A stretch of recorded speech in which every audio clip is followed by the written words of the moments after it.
Us men, we tend to be a bit overconfident.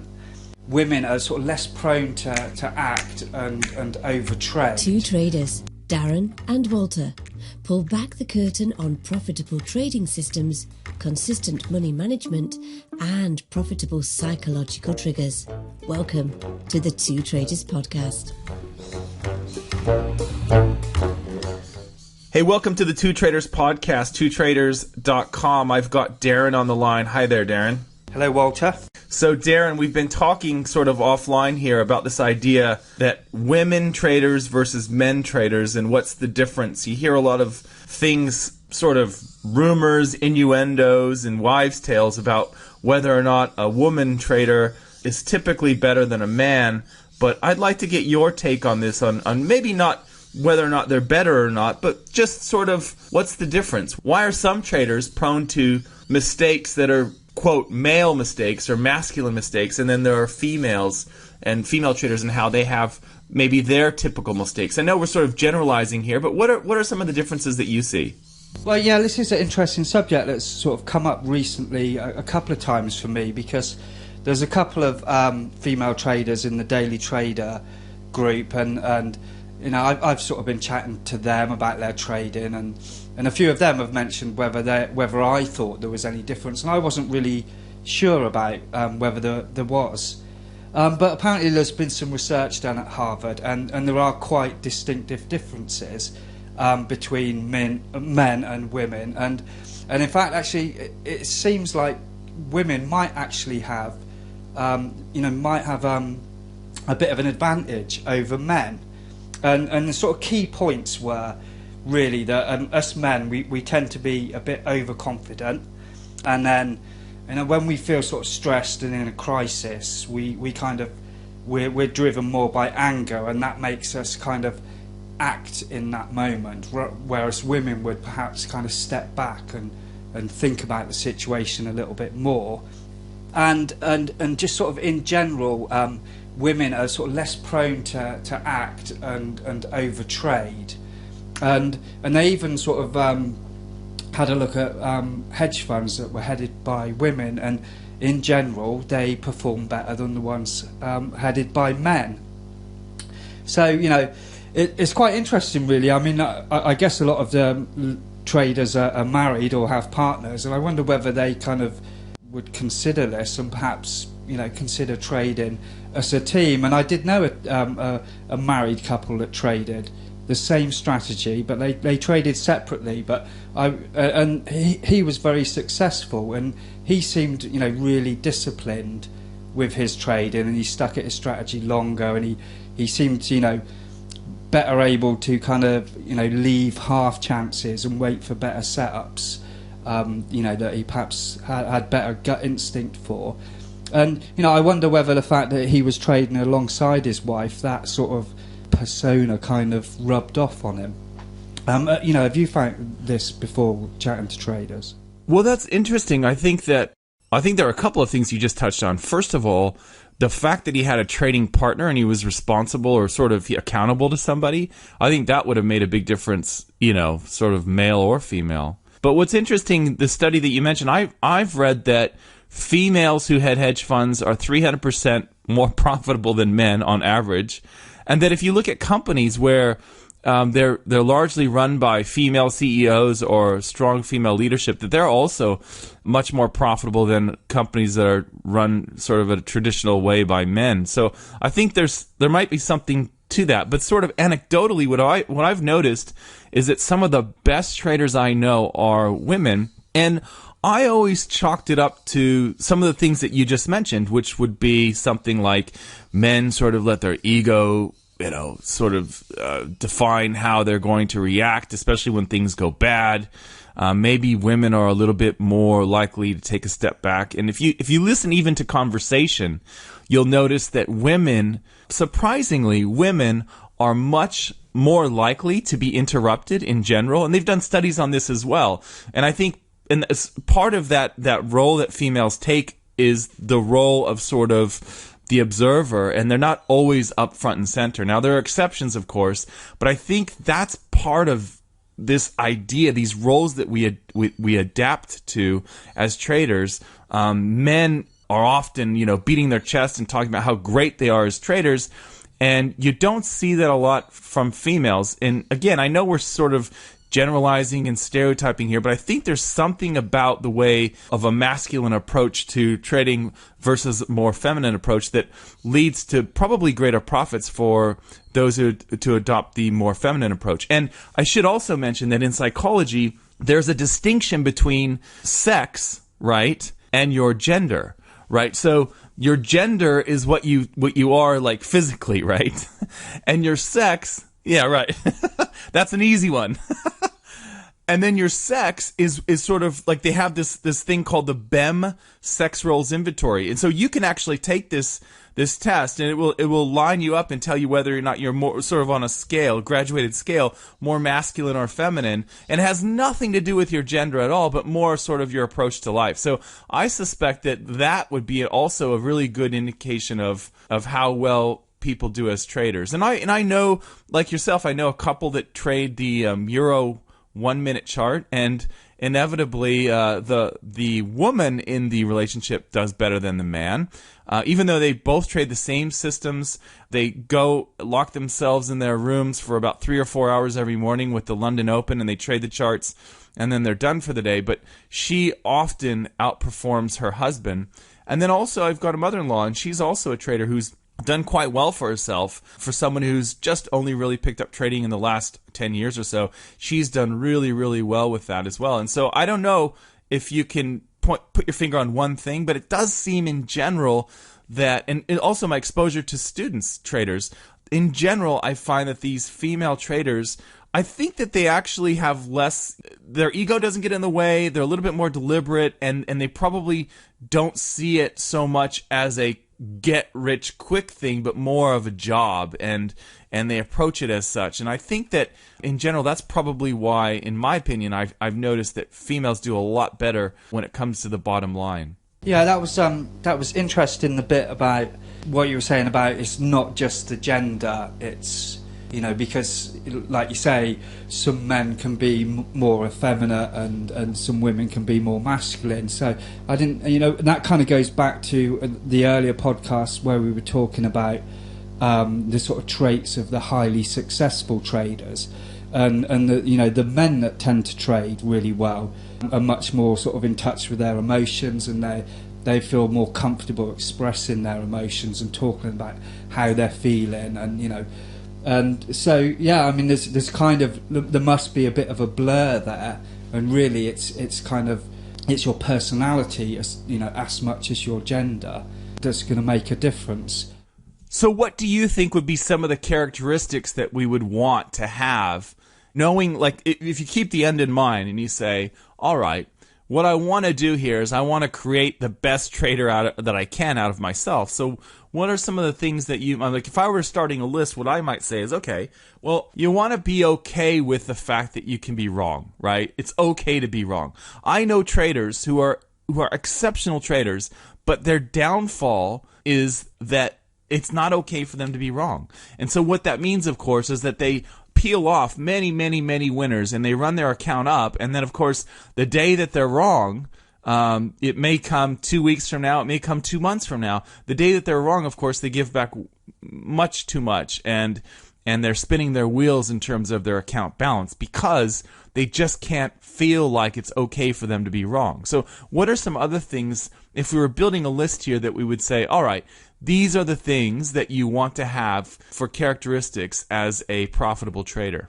Yeah, I think that one's really important, and the other one is perhaps how you deal with risk, and perhaps the reason that so many traders are men are because we're a bit too willing to take on risk. We're a bit keen, to have that sort of risk, and then when we are trading, then perhaps we say, well, it's not hit my line yet, but it's close to it, so I'm gonna enter anyway. And you start to break rules because you just you want to get into that risky scenario.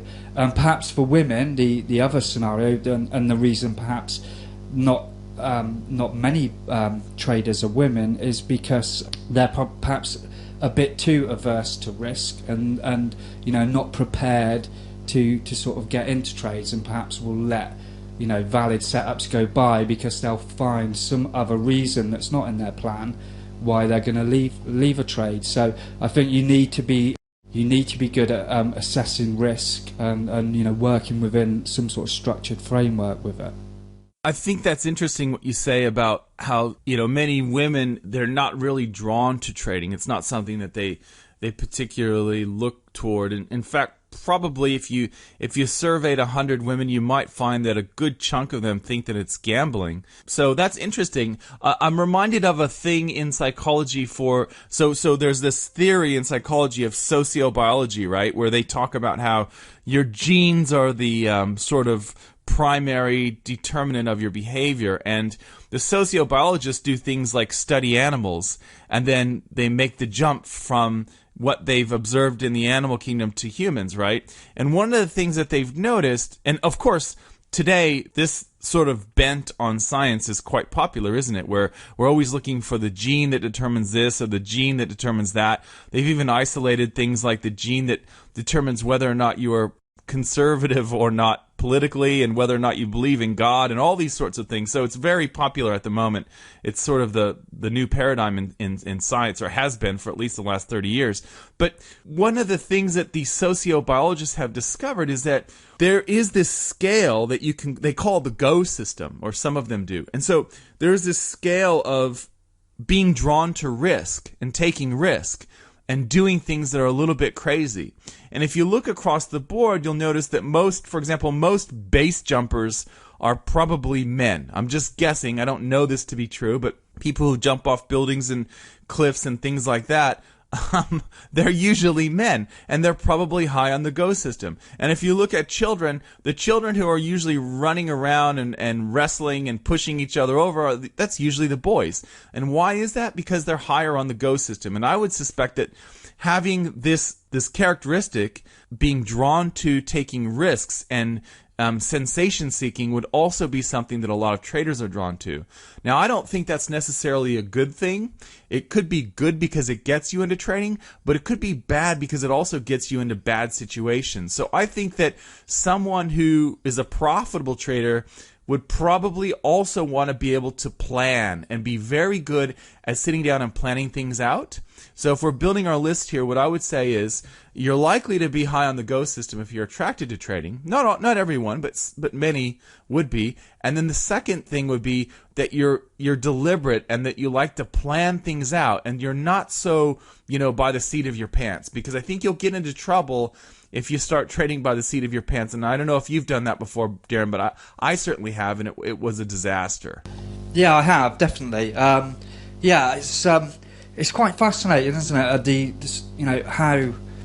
How our personalities make such a difference in the way we trade. And I wish I knew good ways of kind of, score, like you say, and working out some sort of score and saying, right, well, these are the mistakes that I'm most prone to make.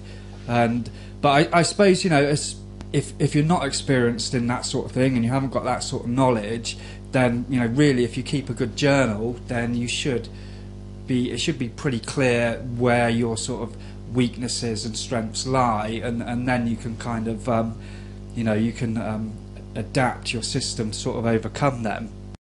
Yeah, so in general, women tend to be more in touch with their feelings and emotions, and certainly are much more comfortable talking about them, with their partners. And we know that this gives people an advantage when they're trading. But it's not only women. A lot of successful male traders have that trait as well. So perhaps it's quite easy to know if you're that sort of person or not. If you're feeling down, if you can sort of go out with your mate for a beer and sort of tell him that you're feeling down and why, and you can express it and articulate it, then you're probably better suited to being a trader than someone that couldn't. Yeah, that's fascinating, and it reminds me of some of the things I've learned about psychological research.